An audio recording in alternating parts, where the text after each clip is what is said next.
Bom dia a todos, eu sou o professor José Tadeu, da disciplina Administração Financeira Orçamentária. Nosso objetivo hoje é falar sobre o conteúdo da unidade 1, que envolve os conceitos de risco e retorno. Risco é a possibilidade de prejuízo financeiro, ou mais formalmente a variabilidade de retorno de um ativo.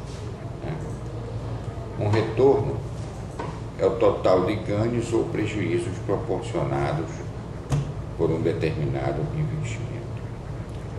Por que estudamos essas duas coisas em conjunto? Porque elas estão seriamente relacionadas. Existem ativos que são mais arriscados, por exemplo, as ações.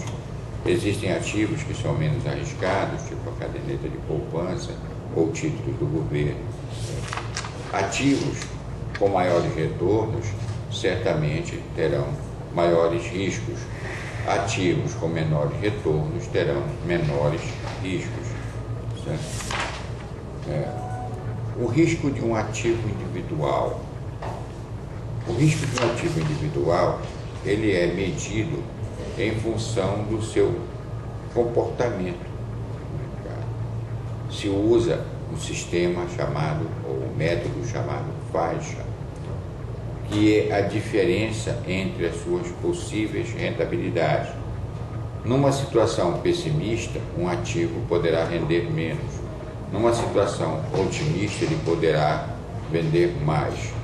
E ele terá também uma possibilidade de render uma determinada média entre as duas opções, que se chama de retorno mais provável.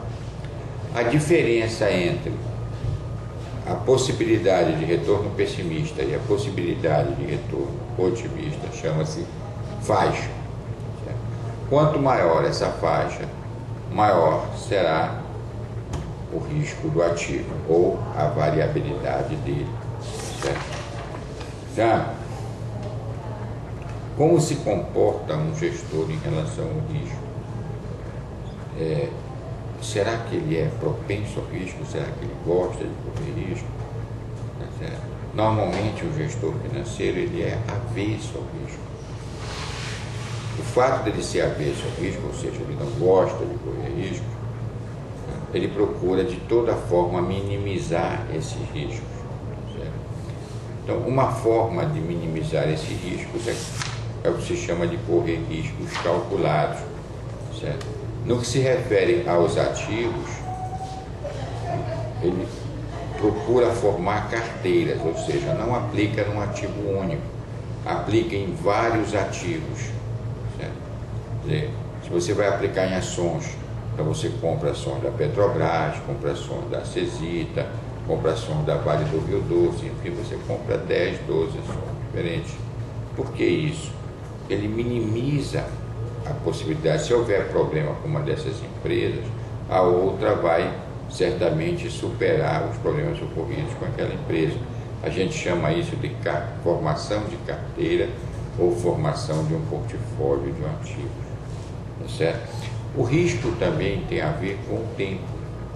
Quanto mais tempo um determinado ativo fica exposto ao risco, maior a probabilidade dele vir a dar problemas. Então, o risco é também uma função do tempo. Um projeto que leva 2 anos corre um risco diferente de um projeto de 10 anos, porque em 10 anos muita coisa pode acontecer. E os ativos são commodities ao qual o investidor não tem nenhum controle sobre elas. Elas estão aí à mercê do mercado.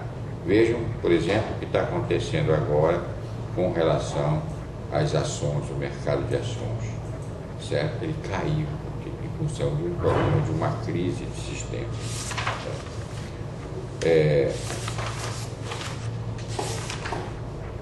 Utiliza-se a estatística para aferir medidas de risco.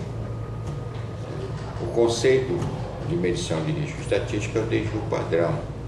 Quanto maior o desvio padrão do ativo, mais volátil ou arriscado ele é. Mas o desvio padrão ele é apropriado para comparar riscos de ativos que tenham a mesma probabilidade de retorno, tá certo? Quando os ativos têm a mesma probabilidade de retorno, o ativo com maior desvio padrão é o ativo mais arriscado. Mas quando o ativo tem possibilidade de retorno diferentes, você precisa recorrer à covariância ou ao coeficiente de variação, tá certo? Que é o quê? A divisão do retorno esperado pelo desvio padrão do ativo. Então, quando você tem ativo com retornos esperados diferentes e desvio padrão diferente, você precisa fazer essa divisão, ou seja, calcular o coeficiente de variação. O coeficiente de variação é uma medida estatística que funciona entre o 0 e o mais 1 e o 0 e o menos 1, certo? Ativos que tendem a 0 certamente são os mais indicados para a formação de um portfólio. Ativos que tendem ao menos 1 também podem ser utilizados. Os ativos que tendem a mais 1, ou seja, com correlação positiva perfeita, não são tão indicados para a formação de portfólio. Por quê? São ativos que têm o mesmo comportamento. Se você investe em ativos que têm o mesmo nível de risco,